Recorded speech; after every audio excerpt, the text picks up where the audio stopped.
dari kelompok 8 akan mempresentasikan tentang model pembelajaran multikultural. Saya, Cynthia, dan rekan saya, Yuni.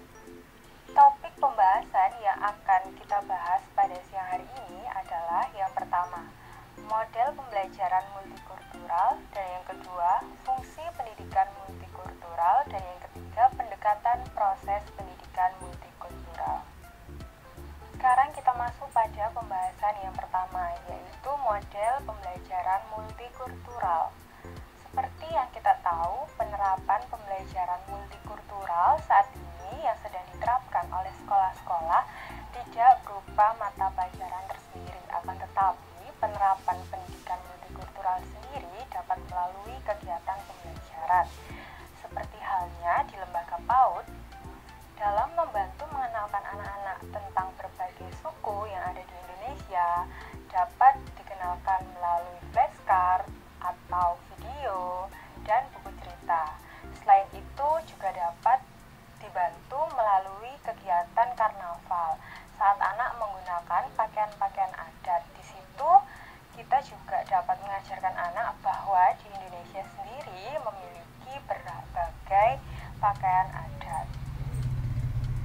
Berikut adalah berbagai pertimbangan yang harus dilakukan sebelum menerapkan kegiatan pembelajaran pendidikan multikultural. Yang pertama adalah mempersiapkan strategi. Jadi di sini guru dituntut untuk strategi apa yang seharusnya akan dilakukan untuk mengenalkan anak tentang pendidikan multikultural itu sendiri. Seperti tadi misalnya dapat melalui flashcard atau video seperti itu. Jadi guru memikirkan strategi apa yang tepat untuk mengenalkan pendidikan multikultural itu sendiri. Lalu yang kedua, ada pelajaran dapat disusun dalam berbagai macam-macam format. Di sini guru diberikan pilihan macam-macam apa saja sih yang dapat digunakan dalam menerapkan pendidikan multikultural tersebut kepada anak. Lalu yang poin ketiga, ada peserta didik diberikan kebebasan. Jadi di sini guru tidak akan membatasi anak. Contohnya ketika ada kegiatan karnaval, di sini guru membebaskan kepada anak. Terserah anak untuk menggunakan pakaian adat apa yang akan digunakan anak saat karnaval. Jadi guru tidak memberikan batasan-batasan seperti itu. Lalu poin selanjutnya ada berpartisipasi aktif dalam kegiatan pembelajaran atau learning by doing, seperti yang dikatakan oleh John Dewey. Lalu yang poin terakhir adalah berinteraksi dengan peserta didik ketika kegiatan pembelajaran berlangsung. Jadi setelah guru mengajarkan, misalnya setelah guru mengajarkan mengenalkan berbagai suku yang ada di Indonesia menggunakan flashcard, kemudian guru berinteraksi dengan peserta didik dan bertanya suku apa saja yang tadi dipelajari, seperti itu. Selanjutnya ada 3 langkah sebelum menerapkan pendidikan multikultural. Yang pertama ada identifikasi tema dan subtema. Jadi sebelum melakukan kegiatan pembelajaran dan menerapkan pendidikan multikultural pada anak, guru harus merancang terlebih dahulu tema apa yang akan digunakan dan subtema apa. Contohnya, guru mengambil tema kebutuhan dengan subtema pakaian. Lalu subtemanya pakaian adat. Jadi di situ guru dapat mengajarkan dan mengenalkan pendidikan multikultural tentang pakaian-pakaian adat yang ada di Indonesia, seperti itu. Untuk langkah yang kedua yaitu identifikasi kegiatan. Jadi guru harus memilih kegiatan apa yang cocok atau sesuai dengan tema yang dipilih. Lalu yang ketiga adalah menjamin kegiatan-kegiatan tersebut sesuai dengan tujuan kurikulum PAUD. Jadi untuk memilih kegiatan apa yang tepat untuk digunakan sesuai umur dan pencapaian dapat dilihat di STTPA, seperti itu. Untuk slide selanjutnya akan dijelaskan oleh rekan saya, Yuni. Selamat sore Bu Ros dan teman-teman.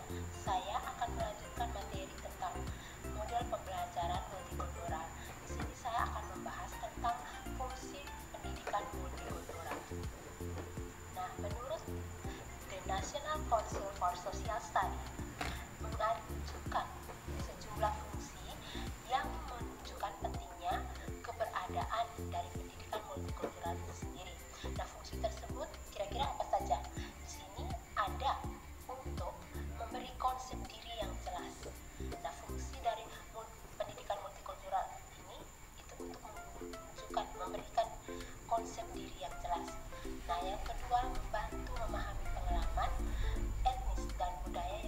jauh dari sejarahnya.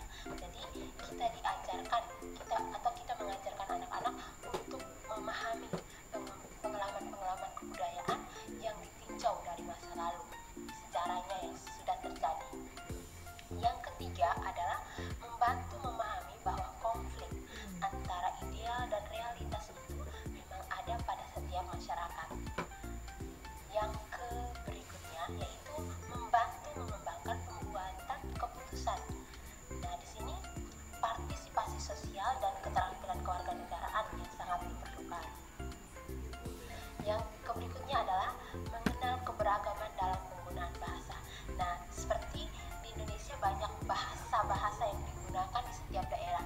Nah, di sini kita dari pendidikan multikultural ini membantu kita untuk mengenal keberagaman tersebut dalam persatuan Indonesia.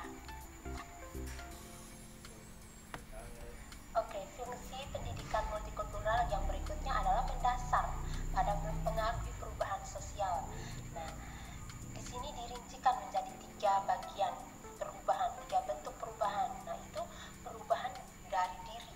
Nah, dari diri kita atau dari diri anak sendiri. Dari perubahan berdasarkan pendidikan multikultural itu berfungsi untuk akan perubahan diri. Nah, yang keduanya adalah perubahan sekolah dan persekolahan. Bagaimana kebiasaan-kebiasaan dalam lingkungan sekolah itu mengalami perubahan-perubahan multikultural. Nah, yang ketiganya adalah perubahan masyarakat. Dalam masyarakat sekitarnya ada perubahan-perubahan multikultural, kebudayaan-kebudayaan kebiasaan yang patut diketahui. Nah, itu fungsi dari pendidikan multikultural.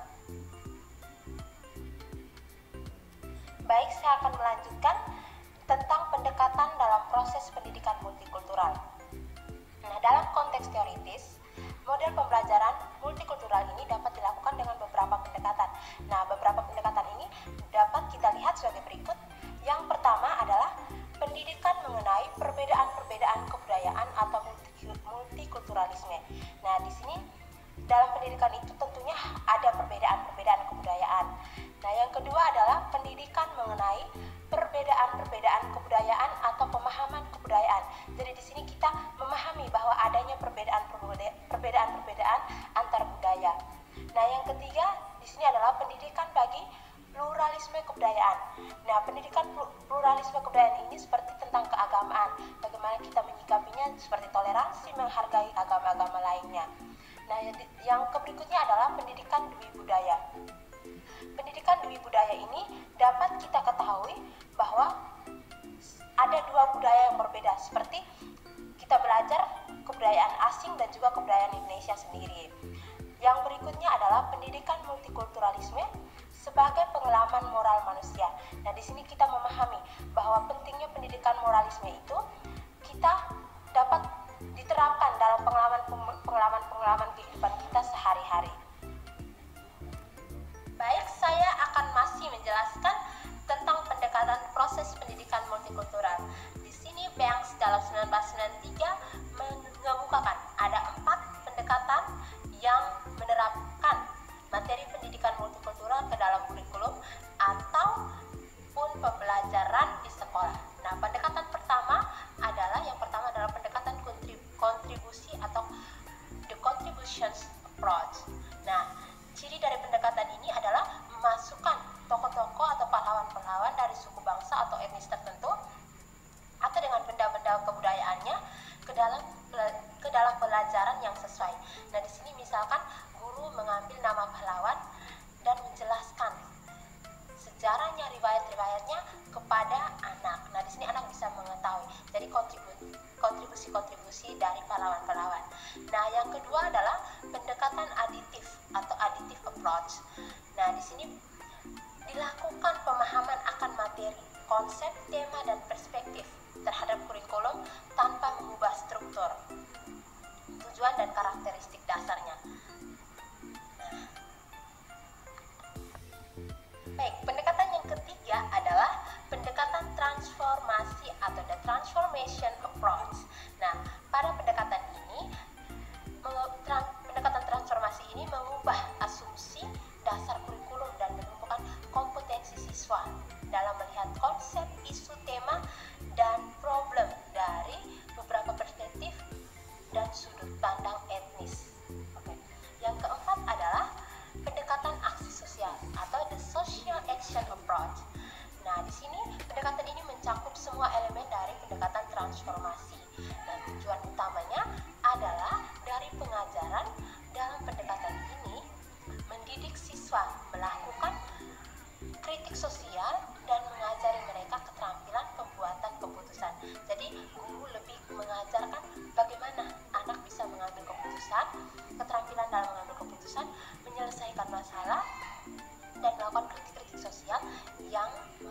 bisa diterima di sosial.